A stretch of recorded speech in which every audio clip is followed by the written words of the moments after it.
this is pretty cool for me. Henry Cejudo doesn't know much about Knockout Radio, and I understand that, and that's cool. The background, and I don't even care about that stuff. Being a veteran, being a proud American, the Olympics, the Olympic gold to me is just the coolest thing ever.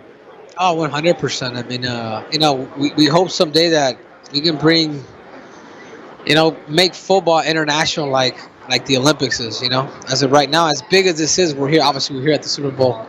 This is a beautiful Super Bowl event, but it doesn't get bigger than the Olympic Games. And I think what the Olympics has taught me has only kind of propelled me to become a double champ in UFC. Or soon to be triple champ. Yeah. Are we getting ahead of ourselves? I'm already triple C. I know, but we were saying above the gold. You are triple C. We're going for C4, man. C4. Okay. So the nickname will change, and it will come alive. I did think about that because I wrote down quadruple and all these things. What would it be? As much as, you're going to go win the belt.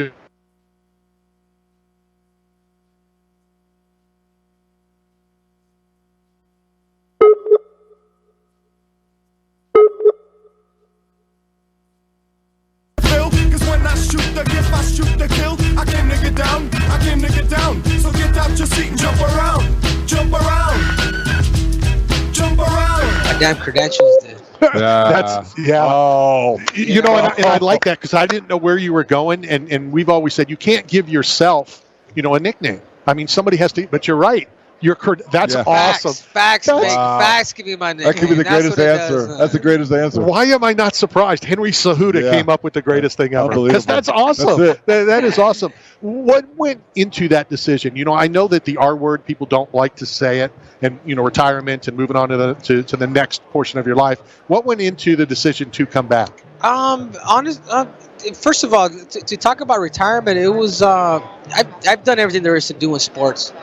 I've given a lot of my mind, body, soul to whatever it is that I've done, and I wanted to really experience life other than just competing, and allow myself to miss it too. You know what I'm saying? I'm 36 years old. I retired at 33. If I was to never come back, if I was to never ever come back, I'd still be happy. I'd be happy with my resume, but I just know there's still my ability still there. And there's a lot in there when I have the ability to train with Demetrius Johnson, John Jones, Davidson Figueroa, Zhang Wei Li. I'm just a sponge, man. So I've been able to teach them. I've also know my gifts more than ever. And I'm ready, man. I'm excited to come back, make a comeback, reclaim my belt, reclaim another one, and just go out as the greatest mixed martial artist of all time. Chasing, who do you think that is right now? Who are you chasing? John Jones. I was started to say it, but in case that wasn't who you thought. John Jones. But a third belt would solidify me as the GOAT. Oh, absolutely. Even though right now it is John Jones. And it could just be John Jones for what he's done, man. Undefeated. He wins his next weight class. There ain't no deny. He's a great friend of mine. I'm super close with John. Actually, was speaking to him yesterday. And, there's no debate. It's John Jones. Now, when it comes to the greatest combat athlete of all time, it is Triple C. And John Jones will tell you, Khabib Nurmagomedov will tell you, these guys will tell you because they do respect the fact that I am a gold medalist and a 2-division champ in the UFC. When you retired, you went into coaching, you've coached a lot of fighters as well. What do you get more enjoyment from? Coaching or being that athlete on Saturday night? For the first time, when Davidson beat Brandon Moreno, because I coached him throughout that whole camp, man, it was just like me winning a world title. It felt that. Dude, you did exactly. You followed the game plan. It's super cool. They're both gratifying, but there's nothing like you doing it yourself. There's nothing like you saying, "All right, man, I put everything together," and being the belt, putting that belt around your waist. I've had a chance to be a world championship coach and actually a world champion. Be like, hey, man, you follow my game plan, you follow my system, I can take it to the promised land. Watching Zhang Wei Li win too, which she calls me all the time for game planning. Yuri won the world championship. So I've had the ability to really kind of mentor a lot of these guys, and it's satisfying. But there is nothing like winning it yourself with your team. So Henry, all right. So for me, I had the opportunity to drive you to the airport once UFC royalty. For a minute, hold on one sec. There was no fair involved. Would you have called Matt, and you need to say this back if you do, a professional Uber driver? It was cool, man. Actually, we did an interview, so yeah I think it was. I combined the two worlds. He was telling me about his pizza diet. Of course. So in that interview, but he didn't say the word professional. Correct. So, but on the way to the airport, we had plenty of time, extended time, to talk about your recovery, and you talked about wearing a heart rate monitor, and based on how you recovered and slept, and that's how you performed and trained the next day based on your recovery. What have you added to that at this stage of the game, at your age, to make sure you're in the best shape of your life for this next fight? Well, you know what? Especially now that I'm older, I'm stimulating the body more now than actually annihilating it. Like stimulation of just like therapeutical type training and using more of guerrilla war, more of tactics in that sense. I'm still young, man. Today's my birthday, by the way. Happy birthday! So I'm 36 years old. 36 years young now, and I've never felt stronger or better or wiser in what is it that I'm doing. So just a lot of tactical training, being very open to new things, evolution, tactics, anything that gives me the edge. I feel like I have, but there's a lot of things that I can't share. But everything's legal. Yeah. But it's awesome, man. It's awesome to be able to see what is it that I'm gonna end up fighting for the title here pretty soon. So it's awesome for people to see. I'm taking after a 3-year layoff. I'm taking inspiration from Michael Jordan to be able to come back and then win it again. So and then I will be called C4. Too explosive, man. Too explosive for TV, baby. Hopefully you've already trademarked all that stuff. Have it beforehand. Yeah. Now you can tell by his look. Yeah, you got get on that. It's copyrighted already. Perfect. That's good. Any idea when that fight will be? We're looking at May. The UFC's looking at May. May 6th, I believe the card is. So, that's when we're planning on. On dump Aljamain Sterling on his head. How about that? And then Sean was here. Was it yesterday? Who said he's ready to step in if something happens with Sterling. Yeah, he's ready to step in, but he's not ready to step in. You know what I'm saying? So he can say what he wants. He's not proven. He's a fan favorite. That's all I can say about Sean O'Malley. But when he does step into that octagon, we're gonna fight. Because I'm gonna fight him next. He'll see the different pressure. He'll see the different experience, and he'll just see a different animal in there. And I'm very technical too. Talk about your commentating as well. We ran across you at Eagle FC down in Miami a couple times. Yeah, it was awesome, dude. It was awesome to be able to commentate. I mean, I'm an entertainer. Give a gap. I've done a lot of public speaking in my life, so now that I'm making money off of it, it's super cool. And it's a talent, man. When you understand the sport and you're able to convey what is it that's going on, it's just, you belong making money in that situation. So there was an epic football, baseball card back in the day with Bo Jackson, where he was wearing football shoulder pads and the bat, and that was his two sports. Have you thought about some kind of epic photo with all the belts and the medal? I'm always thinking of things. Oh, of course. I've already taken my Olympic gold medal with my 2 belts. I mean, it's been my Hall of Fame plaque from USA Wrestling, so it's cool. I was just gonna say, in bodybuilding, you're only as good as your last performance. And I recall your last performance was spectacular. I mean, it was like you really feel like you're going to be better now. Like with 3 years off, fresher, better, more explosive.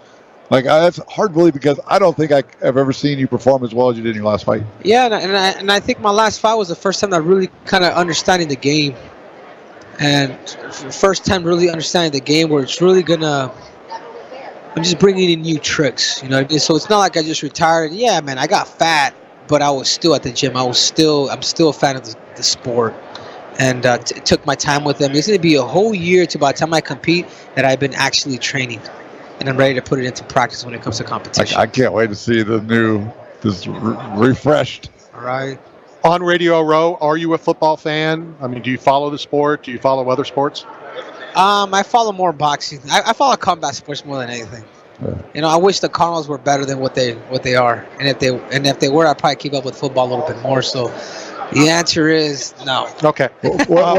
So I tell all of the fighters this. I told Dana this on Tuesday. I told Dana this 3 years ago on Radio Row. Didn't Dana say football is disappeared. Is he a football fan? No, he's a big football fan. Oh, a big Patriots. New England Patriots, a big Tom Brady.